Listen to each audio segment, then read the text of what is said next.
Hi. How are you? Good. I guess Nikki knows you. She's excited. Silence, welcome Yes, I told her that she is not allowed to leave me alone. in.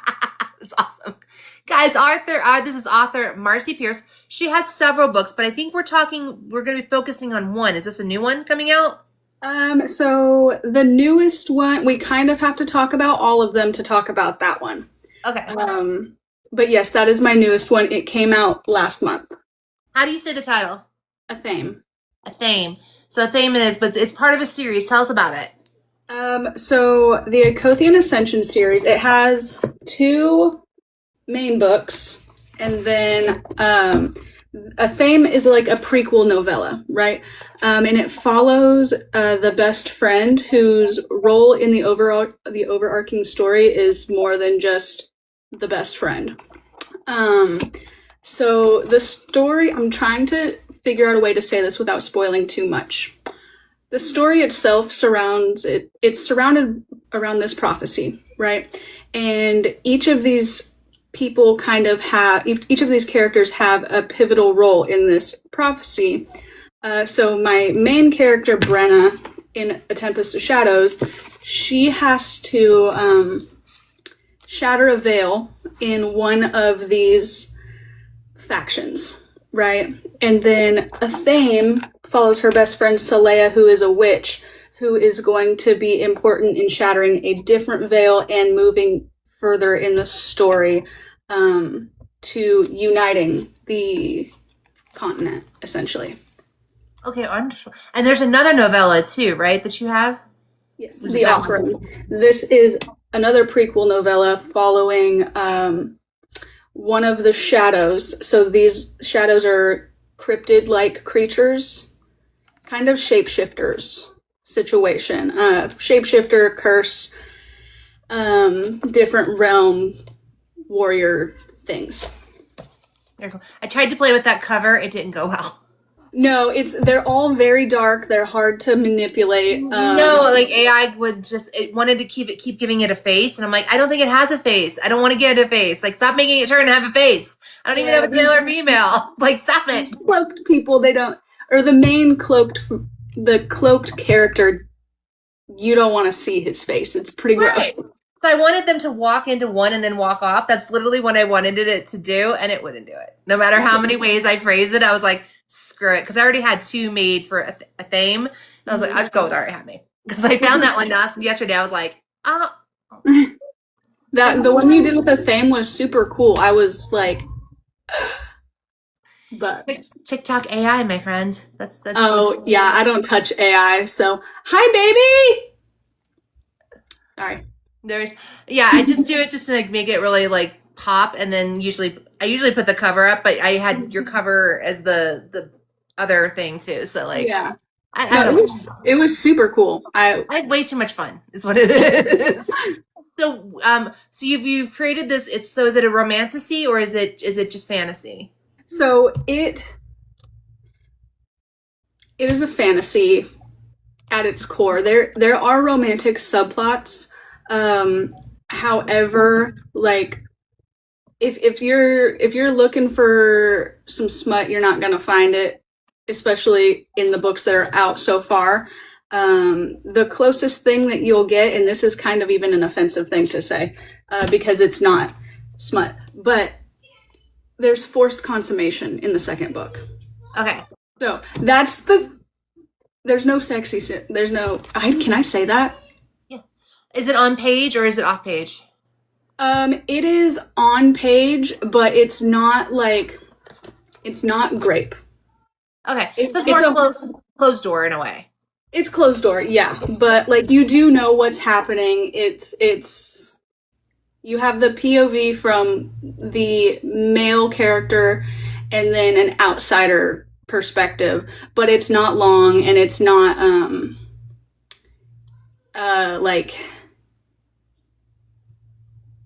it's nothing to be like super, oh my gosh, about, I mean, some people, yes, maybe for sure, but I tried to keep it as short, but it was very pivotal to the plot.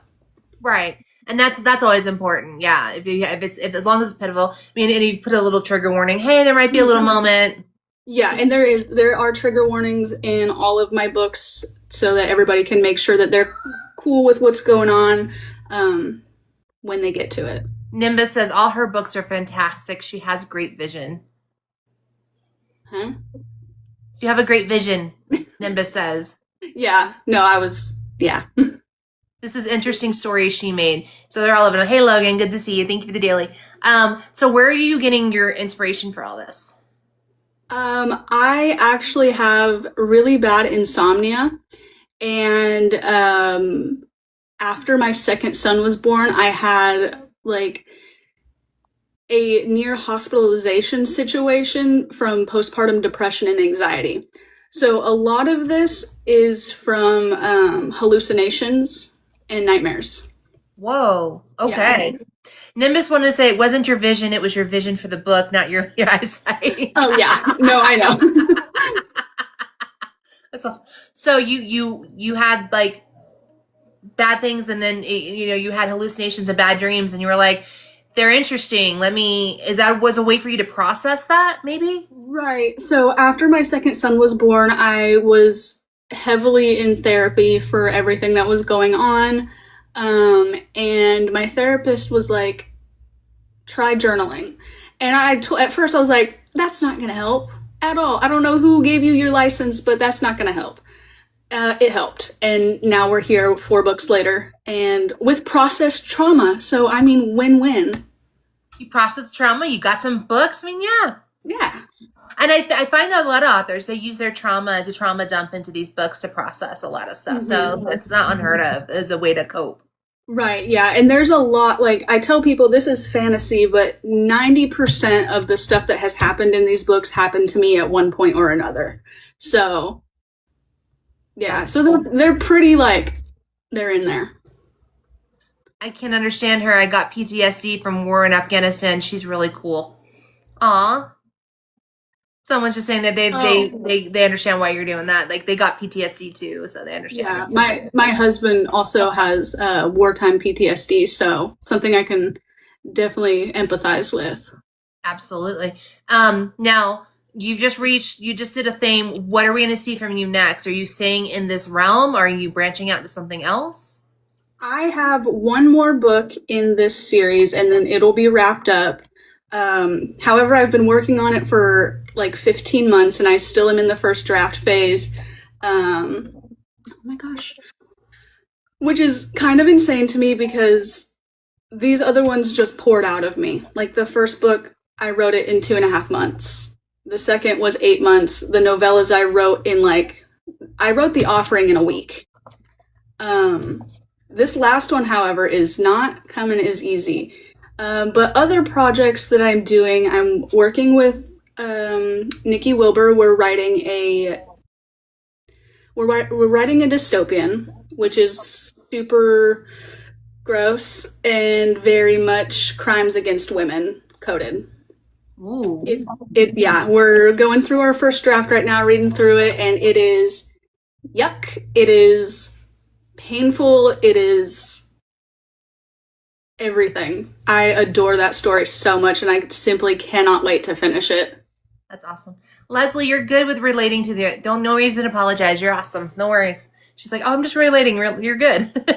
So it's a dystopian. When do you think, and you're still writing that, so do you have like a target date of when we can maybe get a little bit of a look at that? Whenever we get our pants on. I love it. I love it. Who are you reading right now? I am reading Kate Stewart. I'm reading Severed Heart right now to get ready for Birds of a Feather. I'm on finish line. Oh. No one told me. No one told me. Oh my God. I cried so hard at these books and no one told me. I was so pissed. I came on here and yelled at everybody. Like, as you should. It's like a rite of passage, I think. Because when I first picked up those books, I really thought that it was like, fantasy. I was thinking kind of like, oh gosh, what are those books? There's a Netflix TV show about it now. I don't know. It's like a YA fantasy. I don't remember what it's called right now. But I thought it was more fantasy, like actual, like Robin Hood stuff. And I Okay. opened it and I was like, what is this romance nonsense? But here I am just flipping pages. I think I read Flock in like a day. I read Exodus in 2 days. I did and Flock in 2 days and Exodus in a day. Yeah. Oh, I had to stop after the part on Exodus because I couldn't see, I couldn't breathe. Like, I really thought that I myself had felt this. I was like, I can't do it. Daniel says I have my pants on. I can see now. I love that. I thought it was damn fantasy too. I love it. So I didn't cry at the end of Flock when I should have cried. When I cried about the whole thing was when she went to say goodbye to him and go to his place where he's laid. I cried when she walked away from there and then went and got his Camaro. I cried through that whole part. But everyone was like, oh, it's a reverse harem. And when it's not a reverse harem. So people, don't tell people that's a reverse harem. That is not a reverse harem. No, that is just... That's just wrenchingly horrible. That's just love, man. That's true love right there. The whole thing, yeah. And so I'm taking a break from Finish Line 1 because KG Royce, whenever she puts something out, I drop everything in the world and read it. So I did that. And then Shauna Knight, same thing. And she just released something yesterday. So I'm like, okay, my 2 favorite people just released 2 different books. Everything's getting dropped like a hot potato until I read those. But gotta pause. I need a pause too because I feel like I'm a little emotionally damaged. Right. Well, and I struggled through Finish Line, but I am a certified Tobias hater. So really, I loved Dom, and what was great is I told everyone I loved Dom in here, and they were like, "Oh, that's great." I'm like, no one told me. They should have been like, "Don't get attached." I was like, I'm still attached. However, I am quickly becoming a Tyler girl. Yes, I just saw he has his own book. Yes, that's Severed Heart and Birds of a Feather too. So I'm gearing up to get my heart broken by Tyler because I'm almost done with that one. And then her, she's about breaking your heart. That's what she writes. Like it's like, she's hard to read. She's not someone that you're gonna just sit down and it's so fun and it's a joy. No, she's gonna rip your heart out and just keep ripping it out and keep ripping it out. Yeah, it's been months since I finished One Last Rainy Day. And months before that I finished the main trilogy because I was like, I need to heal. Like, I might actually need to go to therapy for this. Now, isn't there a prequel to, it was with Roman's story, if I'm not mistaken, like Roman and her mom, or is that a different series? I don't know. Maybe. I'm not sure. I think that it's Dom's and then Tyler, and then Birds of a Feather is also Tyler. Yeah. And then there's a 4th one coming out, but I don't know anything about the 4th one. Yeah, I saw that. I literally saw those today, and I was like, let's get back to you. Okay, I needed to commiserate with somebody. Thank you, because I've been I've been having such a hard time with it. But I love somebody's like, I'm reading that stuff. I'm like, cool, I'm in there with you right now. And the trenches. I'm all for it. I love those books.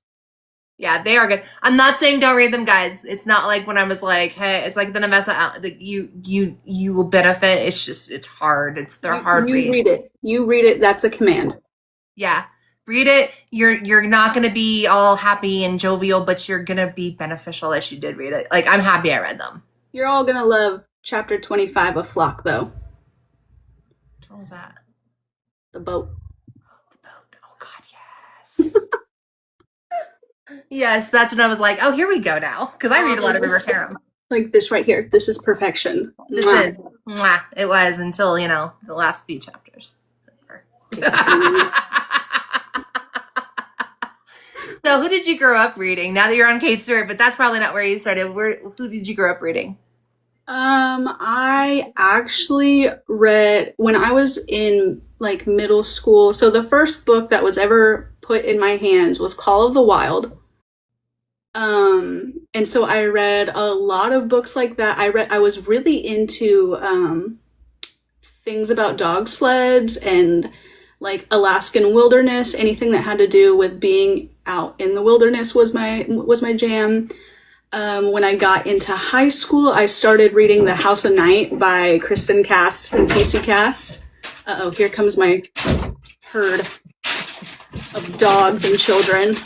Hey, can you take the dogs out, please? Okay. Thank you. Oh, you got those? Take them out, please. Dogs, come out. Thank you. Close the door, please. That's so cute, dogs. Close the door, please. Guess I'll do it. Yeah, she's having doggy issues. Give her a second. He's so demanding. I'm doing something, okay? I'll come see it in just a second. Justice, you loved House of Night? Yes. Nimbus says he's so demanding, and Justice goes, I love House of Night.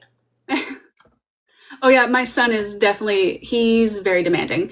But yeah, the House of Night was kind of what got me into fantasy. And I tried reading those again as an adult, and I was like, I see why these were fantastic when I was 13. When I was 13, none when I'm at this age. Yeah, I mean, they're fine. They're fine, but they're for a certain age. But yeah, so those, and then I stopped reading for a long time after I graduated high school just because life was a mess. And then my best friend got me back into reading the same way that everybody else gets back into reading, with the whole romantasy situation. So I went balls to the walls on romantasy for a long time. But I'm starting to get a lot more into horror, actually. So that's kind of my jam right now. That's pretty cool. Yeah. So I've been reading classics, Dracula, Frankenstein, lots of other stuff too. You think you'll write a horror one day? So these are dark fantasy, which is like fantasy horror. Right. However, I don't know if I have the capability to write a horror. I might. I'm not sure. I'm struggling with the 6 work in progresses that I have now that have been in the works for over a year. I have a pirate, a romantic tragedy pirate fantasy. That's also almost done, but I just can't seem to finish it. I have another romantasy duology that is in the works that is surrounded, like it's rocks. I have a huge interest in rocks and crystals and things, so this is very nature-based rock magic. I don't know how to explain it other than there's a volcano and there's obsidian everywhere, and this obsidian is like a conduit for magic. Nimbus says, hurry up and publish, Marcy. I'm trying, man. I just put one out last month. Go read that one. Yeah, she put this out last month. Like, go grab that up. But yeah, and then I have another one that's kind of like Avatar: The Last Airbender, with like nymphs, like wood nymphs, water nymphs, and a blind acolyte. That one's been really fun because you have to be really in tune with the world around you to kind of build a world without sight. So that one's been really fun to work with because when I read, I can't see like pictures in my head. So kind of going off of that, but I'm the same way. Okay, cool. I'm not alone. Everybody tells me I'm crazy. Like, how do you even enjoy it if you can't see it? Like, I don't know, man. I'm having a good time. I feel like we're around a campfire. Just keep. There's times I can picture it in my head, and there's times where I'm just like, I don't picture anything, and I'm just absorbing the words and the story, and I don't need the pictures. Like, I get it. KG with her stuff, sometimes I picture it, and sometimes I don't. And she's like the only one that I have any pictures of for an author. Everyone else, it's there. It's there, yeah. It's so weird to me. I can see it all, says Nikki. I know, and it's you can't describe it to people why it's enjoyable if you can't picture it. But right. I mean, I devour a book every 2 days, so obviously I'm doing something right. Right.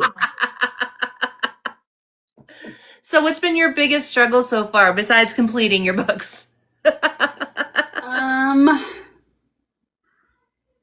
I have 2 kids, and I just got a new job. And my husband is in the Army, so he's always gone. But So finding time to write is your... Finding time, yeah, because like where once I was able to write all night because I wasn't sleeping, now I'm medicated and I sleep, so... Trish says, "Go Army." Someone said that your books leave such an image. Thanks. You're good. Yes. So is your husband stationed overseas? No, he's doing training right now, but Okay. yeah. Having kids though interrupts, and that's a bummer. Yeah, kidus interruptus is what I would call it. My kids are really good at it. They're really good at it. I'm very surprised that we've only had one situation so far. It's me. It's me. It might be, I don't know, I was on the phone with my boss earlier and my youngest was in here like, "What you doing?" I was like, "You please, you can't be in here. I'm gonna get fired." Kids are good though for that. My friend, her daughter always tries to get in her live, and she's like, "You can't be on the camera." That's my thing too. Is this like you cannot be on the internet, my friend. You simply cannot. But Nolan says, "My son and my husband see me reading, and it's always the perfect time for that deep talk." Yes, my husband sees my Kindle come out, and it's like, "Oh hey, hey, by the way, actually, I'd like a divorce. Thanks." I always get with the post where it's like I'm trying to read and they're getting interrupted. And the person's like, "What?" You know, like seriously, do you know what's happening in my book right now? Right, and you have been silent for the last 30 minutes, but now you want to speak to me? Exactly. Now you want to mention you need something, and I've been sitting here. Not for me. I done clocked out. I love that. So when you write, are you writing with music or is it silent? Absolute silence. I cannot write to music. That's pretty cool. Now I've heard like the people that they can do classical, but they can't do anything with words, otherwise they end up typing the words. Right. But you have to have absolute silence. Yeah, I've tried listening to instrumental music before, and still it's just like I can't do it. I will listen to music before I write because each of my books has like, they don't have a playlist, but each of them have like a song that kind of gets me in the zone for what I'm trying to write. That's pretty cool. And then the other thing is, are you a plotter or a pantser? Oh, absolute pantser. Absolute. I don't know what's happening. I love that. So. Nimbus says, "I would need a lobotomy to write in silence. I need music." Well, I'm doing a 2-for-1 special if you bring a friend. Nolan says, "Bilateral simulation music is really great." I don't know what that is. They're all talking about music now. I'm just like reading the chat. Like, guys, if you have any questions for Marcey, make sure you're putting them in the chat too. So you have so many different genres you're writing in. What is your favorite one so far? The dystopian, I think. I've always really been a dystopian reader. Like, I still read The Hunger Games at least once a year. That is my all-time favorite series. It's going in my urn with me. You can't take it from me. So I've always wanted to write a dystopian. However, I have such a bad habit of being like, "Oh no, I can't because I'm not whatever." And then Nikki and I got real grumpy about just life in general one day. And we're like, "You know what? Let's write this all down." And it surprisingly was a lot easier than I thought it would be. That's pretty cool. Now, the bilateral music, he said it's music that bounces between the ears to regulate your ADHD brain. Okay. Oh. Good to know. Didn't know they made that. Would you say that you're an ADHD writer? Oh, maybe. I don't know. I either go in and I will write for hours on end or I'll sit there and I'll stare at it. So maybe. Do you switch a lot? Like, today I'm going to write this one, tomorrow I'm going to write this one. You're just wherever your brain takes you? No, when I write something, I usually stick with it. The only time I bounce between them is if I'm just not feeling something. So I'll go on stints where for like a couple of months I'll write one book and then another month I'll work on another one. But only when I start getting kind of stumped on where I'm at. Like my fourth book, or my last book in this series, that's why I have so many other work in progresses, is because I've hit so many walls when I've been writing it, which is absolutely crazy, but because I have this whole, let me just show you. Oh, wow. And then just stuff all over my walls as well, plot-wise. So, like, the story is there. It's all right there. And I look at it every day, and I read through it every day, and I know exactly what happens, in what order, and I sit down to write, and I'm like, and then she walked over here. I was like, why can't we put it from there to here so that we can put it in a book and just be done? Why can't we do this? I find it interesting, sometimes people are like, I have it plotted out, but then the characters are like, no, that's not what we're doing. And they take the story somewhere else that you're not expecting. Right, and that very well could be my problem because I did not plot any of the other books. Yeah. But this one is plotted because it's the last one. I have to tie up these ends. Yes, that is me. I am the man with the red string. But so that might be my problem. I might need to just erase the board and just let them do what they do. Yeah, because you've never plotted before, and this might be the issue. And maybe it's you're forcing yourself you're forcing the square peg into the round hole. Right, but the strings need to be tied, otherwise someone's going to yell at me for a plot hole. And my advice for anybody who writes books and someone says they're a plot hole, write a novella about it. I love that. I hate plotting, says Letty. She's another author who's in here. Hey, Letty. It's absolutely horrendous. I love you're like, plot hole? Novella. You're done. I can fix that. I can fix that easy. You meant to leave it open for the novella. It was never a hole. There was never a mistake. Well, honestly, these novellas were planned. These are basically like their character sheets. So it's 150 pages of character sheets, their background, and why they are the way that they are, because Saleya in A Thame, in A Tempest of Shadows, the main complaint that I get from readers is that Saleya is so abrasive. Like, she's not a good friend. She's this, that, and the other. And in my heart, because I know what happens, I'm like, you guys need to keep your mouth shut because that's my girl. I love her and I'll go to the ends of the world for her. So this one kind of explains why she is the way that she is. Nikki said, dude, she pissed me off, but I love her now. Exactly. That's what I'm saying is, like, she's written that way for a reason. And this is the reason. And no one's allowed to say anything bad about her ever again. I love it. I love it. Guys, any other comments that any questions you have for Marcey before we let her go? Because she was so kind to come in. Now, what are the names of all the books? I have A Tempest of Shadows. I don't know if you can... Oh, this is my stabbed copy. Hold on. A Tempest of Shadows. Okay. And... Oh, here they are again. That one also has an alternate cover. This is what you'll see on Amazon. Okay. Yeah, go on and get, please. Daniel asks, what's the shoe size of your main character? Of my main character? She wears a 6. Okay. Did you write anything today? Because I forgot to bully you this morning. I wrote my case notes, Nicole. Leave me alone.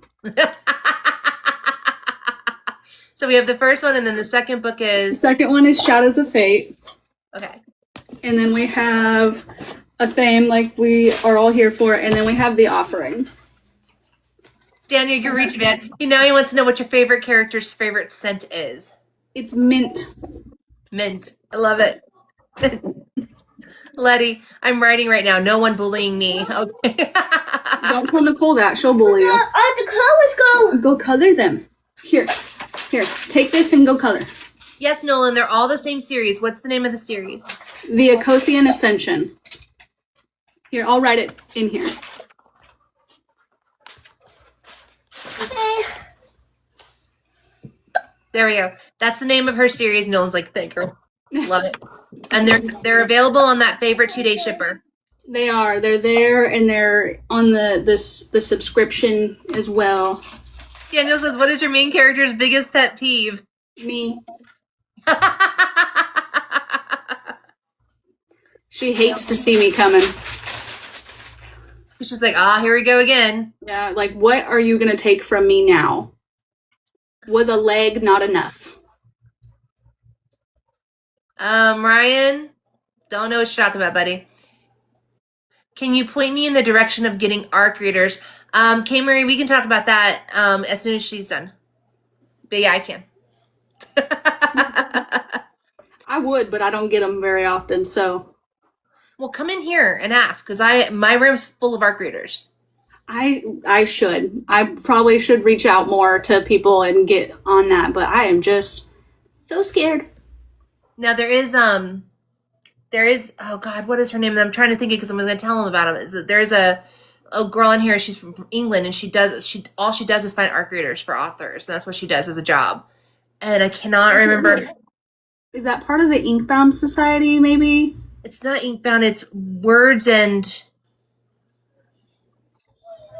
I don't know. It's going to drive me nuts. Hold on. Me, I love to ARC. I love that. Butterfly Beth. Thank you, Nikki. It's Beth. I know her name is Beth. Words and Wings. Thank you. Words and Wings. She does that. So yeah, if you're looking for ARC readers, find Words and Wings.